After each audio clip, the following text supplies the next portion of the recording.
اللهم صل على محمد وعلى آل محمد وبارك وسلم.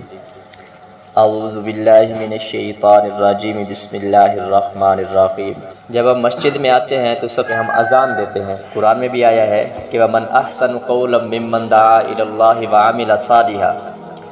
حضرت عائشہ رضی اللہ تعالی عنہا فرماتی ہے کہ یہ آیت جو ہے مؤذنین کے بارے میں، جو اذان دیتے ہیں ان کے بارے میں نازل ہوئی کہ جو بہترین ہیں وہ لوگ جو اچھی طرح لوگوں کو اللہ کی طرف بلاتے ہیں. اللہ صلی اللہ علیہ وسلم نے فرمایا کہ من اذن، جس نے اذان دی 7 سنین 7 سال تک وہ اذان دیتا رہا اللہ تعالیٰ کی رضا کے لیے، کتب لہ براءۃ من النار، تو ایسے شخص کے لیے اللہ تعالیٰ کتب لکھ دیتے ہیں براءۃ من النار، جہنم سے اس کے لیے برات کا اعلان کر دیتے ہیں. جب مؤذن اذان دیتا ہے جو کوئی بھی اس کی آواز سنتے ہیں، جن والا انس والا شیء، جو کوئی بھی اس کی آواز سنتے ہیں تو الا ان شاہدہ یوم القیامہ، تو وہ قیامت کے دن اللہ تعالیٰ کے سامنے گواہی دیں گے کہ اے اللہ اس بندے نے تیری نام کو بلند کیا تھا، اس بندے نے تیری وحدانیت کا اعلان کیا تھا.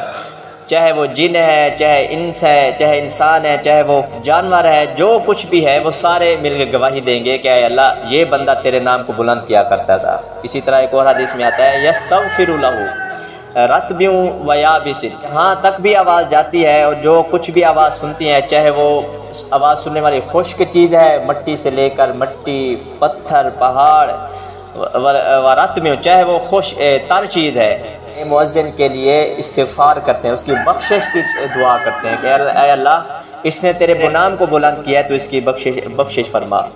تو بہت بڑی فضیلت ہے اذان دینے کی. قیامت کے دن کچھ لوگوں کو دیکھیں گے وہ بہت بڑے مقام پر ہوں گے، بہت اونچے مقام پر ہوں گے، تو لوگ پوچھیں گے کہ یہ کون لوگ ہیں جن کو اتنی بڑی عظمت ملی ہوئی ہے، اتنی بڑی شان ملی ہوئی ہے.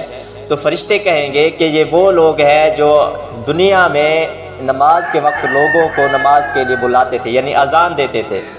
دنیا میں انہوں نے اللہ کا نام بلند کیا، آج اللہ نے قیامت کے دن ان کے مقام کو بلند کر دیا ہے. قیامت میں جو اذان دیتے ہیں وہ کستوری کے ٹیلے ہوں گے، اس پہ سیر کر رہے ہوں گے، کستوری کے ٹیلوں پر. تو لوگ پوچھیں گے کہ یہ کون لوگ ہیں؟ تو جواب ملے گا کہ ان میں سے ایک وہ غلام ہے اپنے آقا کا بھی حق ادا کرتا تھا اور اللہ کا بھی حق ادا کرتا تھا. دوسرا وہ شخص ہے کہ جو دنیا میں اذان دیا کرتے تھے، لوگوں کو مسجد میں نماز کے لیے بلایا کرتے تھے. اور تیسرا وہ شخص ہے کہ جو نماز پڑھاتے تھے، یعنی امام کے بارے میں. رسول اللہ صلی اللہ علیہ وسلم نے فرمایا کہ اگر لوگوں کو معلوم ہو جائے کہ اذان دینے کا کتنا بڑا اجر ہے، کتنا بڑا ثواب ہے، تو یہ ایک دوسرے سے الجھ پڑیں گے، لڑ پڑیں گے. وہ کہے گا میں اذان دوں، وہ کہے گا میں اذان دوں. تو قرآن دادی کی نوبت آ جائے گی کہ قرآن دادی ڈال لے، جس کا نام آئے گا وہ اذان دے گا. تو اتنا بڑا ثواب ہے. ایک مؤذن بہت زیادہ زخمی ہو گئے تھے، اتنے زخمی ہو گئے کہ اذان دینے کی حالت ان کی نہیں رہی. تو اس وقت جو سردار تھے، جو صحابہ تھے، جو بڑے بڑے سردار تھے، وہ آپس میں الجھ پڑے. ایک سردار کہتا تھا کہ میں اذان دیتا ہوں، دوسرا کہتا تھا کہ میں اذان دیتا ہوں. تو پھر قرآن اندازی کی گئی، تو جس کا نام آیا پھر اس نے اذان دی.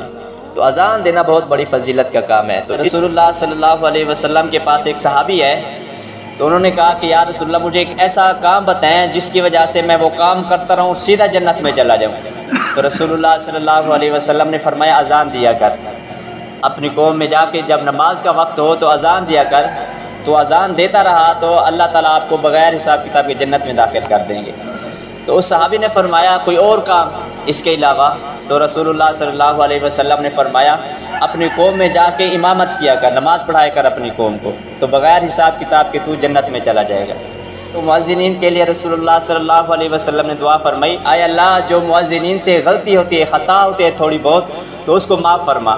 رسول اللہ صلی اللہ علیہ وسلم نے فرمایا کہ جب کوئی مؤذن اذان دیتا ہے تو جہاں جہاں تک اس کی آواز جاتی ہے، جو اس کی آواز سن کر اذان سن کر نماز پڑھتے ہیں، تو جو نماز پڑھتے ہیں ان کے برابر اس مؤذن کو بھی ثواب ملتا ہے. سب نمازیوں کا اتنا بڑا ثواب ہے. اس کو اپنی نماز کا بھی ثواب مل گیا، اس کی اذان سن کے جو نماز پڑھتے ہیں ان کے برابر بھی اس کو ثواب مل جاتا ہے. اسی طرح ایک روایت میں آتا ہے اذا نودی للصلاۃ، جب نماز کے لیے اذان دی جاتی ہے تو ادبر الشیطان لہ، تو شیطان ہوا خارج کرتے ہوئے بھاگ جاتا ہے اس جگہ سے. جب اذان ختم ہو جاتی ہے اقبلہ پھر آ جاتا ہے، تو جب پھر اقامت کہی جاتی ہے پھر شیطان بھاگ جاتا ہے ہوا خارج کرتے ہوئے۔